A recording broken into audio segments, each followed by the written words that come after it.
Yo, what's up? It's DNA for sure. And this video, I had to get used to saying that. Alright, this video is about emotional, being emotionally prepared, having emotional armor, basically. What to do in a situation that is too emotionally stimulating. Alright, I said this in a couple videos back that I had this book that I downloaded called the secret ways that the secret mind control techniques of the Illuminati, or some shit like that. It was something like that. If you go on sacredtext.com or Google it and you just type in those words, mind control methods, Illuminati, they have a whole section of Mason Illuminati text and things like that. Like I said, I'm not like a big conspiracist or anything like that. I just like to know what people are talking about and referring to, so that was the best source to me, in my opinion. So anyway, at the beginning of this book, it warns you, there's a disclaimer, that if you have any mental health issues or you're depressed, that you should not read this book.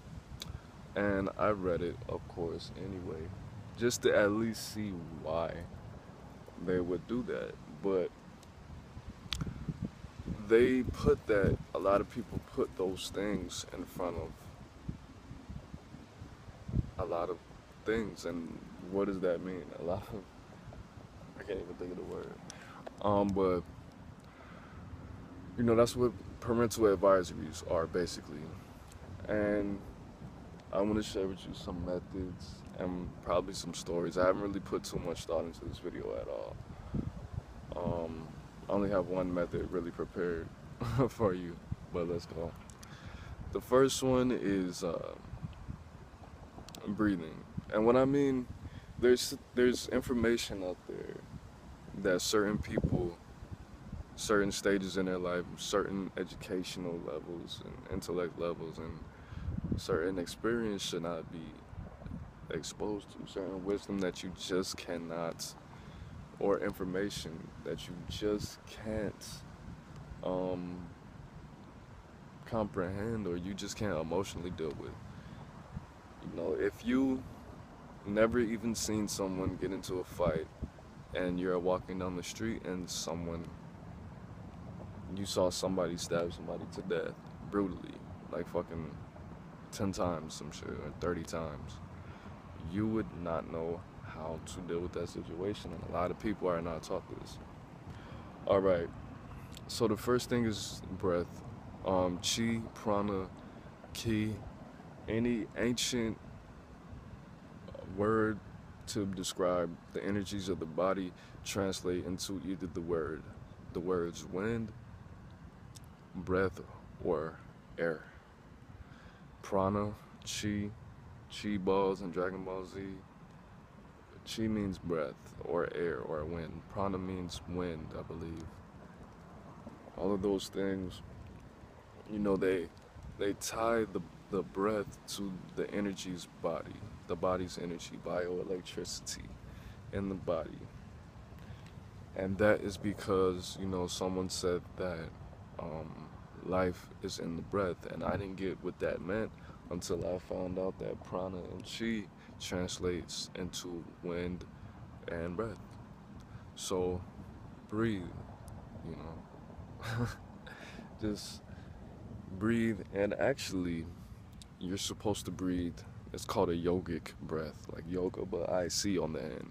You're supposed to breathe and expand your stomach, and exhale and contract it.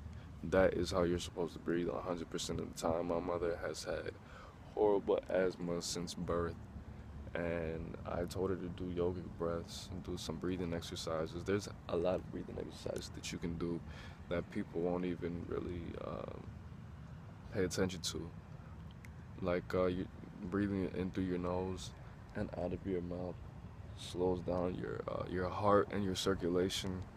And when that happens, you can control, because emotions are chemical reactions caused by how the heart responds, and your heart controls your lungs. So breathing, shit. Shit. I don't know if this lady's gonna walk by or not. Breathing is one way to control emotions that you feel. Obviously, I don't think breath control would really help in this situation as far as reading that book, but like fighting breath is number one. Any emergency situations.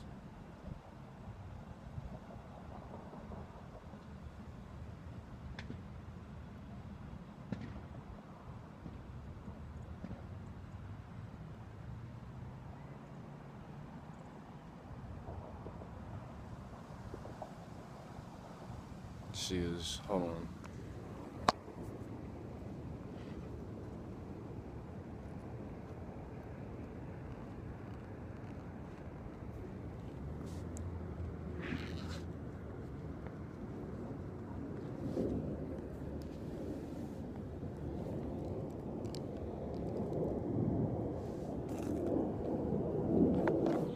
Okay. She just walked back. But another one is, I'm big on meditation, and the root controls, the root chakra is what it's called, energy center of your soul and your body. The root chakra controls survival, feeling safe and comfort. What closes it, what makes it dysfunctional, is fear, realizing fear, and reacting to it, being scared. When you connect it to the third eye, or the sixth chakra, which controls intuition, knowledge, wisdom, learning, the brain, you connect intuition with your instinct. So a lot of the times I feel like in certain situations, and this is something you have to figure out for yourself also, certain situations that I should do the opposite of what my instincts tell me to. But to go with the intuition as far as the outcome, that doesn't really make sense to me. My decision making skills are very questionable. But as far as getting out of really dangerous situations, I've used my intuition and a little bit more than my instincts. It's just what you trust more. It's my instincts. Of course, I'm not a fucking robot. I use my instincts every day. I go with your gut feeling is actually your intuition. When people say that, it's just a feeling. That's what that means. Because there's another energy center, around your stomach area. But, whatever. I'm trying to think of another one. Getting good sleep, actually, is another way to be able to react appropriately, or do something so it won't be so have something as emotional armor, so things won't be too emotionally you won't be traumatized. Basically, things won't be too emotionally overbearing. The sun's in my eyes, I don't want to put on my shades, so just doing a little bit of sunbathing. But anyway, sleep. Yeah, people who don't get enough sleep usually don't make all the right decisions, and that can definitely help. Always does. Not doing drugs and alcohol, because of what I really didn't pay attention to was how drugs and alcohol affect your sober life. It's people that won't be able to make a real big decision with 100%, even if they do make the right decision, with 100% certainty and 100% um, intelligence, and just not be able to function in the way of making big life-changing decisions. They won't be able to do that for you. Maybe a year minimum, a couple years. People that drink and smoke weed every day, every day, get high as hell. Their decision making when they're sober is always going to be affected by something that was supposed to make you not be able to make decisions as well. Um, Grounding yourself, keeping yourself grounded, centering yourself, always preparing for the day, always not even anticipating anything, just making sure I ate well. Diet is always good. I ate well, I slept well, I got time to just think about what I'm gonna do today, what I want to do at the end of the day, what I did yesterday, and if I'm content with it or not, and how I'm gonna make my life better. If you don't have time to think about that, meditations is little 10-15 minutes before work. A lot of people like to play the game or watch TV, smoke cigarettes, drink coffee, smoke some weed.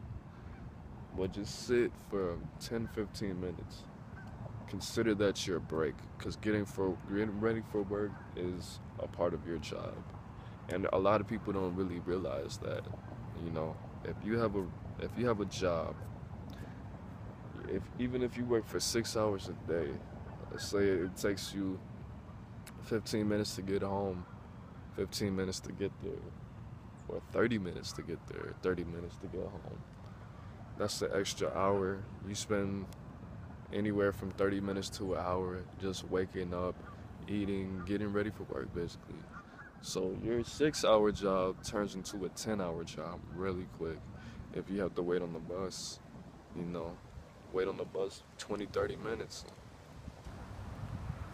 I already said 30 minutes to get home. 30 minutes to get home, 30 minutes to get back, 6 hours working, 15-minute break.